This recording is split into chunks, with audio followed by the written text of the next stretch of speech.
Hi Simon, how you doing? Warm November day. I think we eat way too much meat in this country, but do have to eat meat someplace. So I still haven't found a model that doesn't require some sort of input from animals that's organic. They play a good part in taking the wastes and turning them back around and turning them into soil fertility. So you think the omnivore's dilemma approach is a good way? I read the omnivore's dilemma when I first started farming, and that played a big part in shaping how I saw things. And I think all activities lead to some sort of destruction, and you have to become okay with that and pick how you are responsible for that. We mulch all our beds with this leaf mulch that we pick up from the town. Well, Simon, do you use pesticides? No, we don't.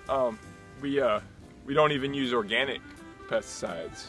So So how'd you deal with the bugs? We basically just try to plant seasonally around when the pests are at their peak.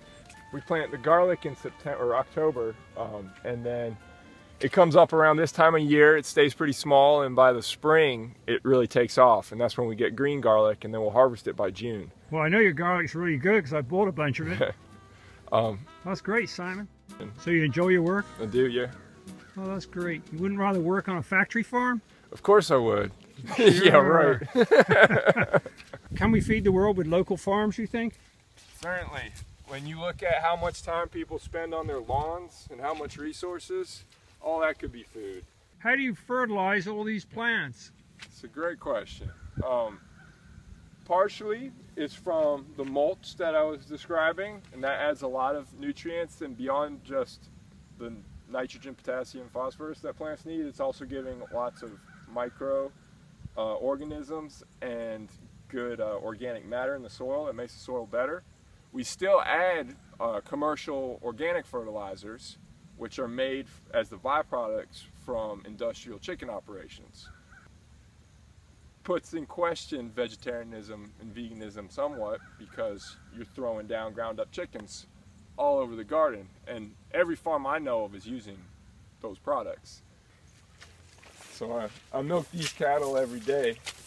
I've got 3 here, and I hand milk them. Do you love your cows? I love them. I'm not like, I don't see them as my big pets. I see them as somebody that I'm tied to, that we both care for each other and provide for each other. Okay, that's great. Thanks again. Sure.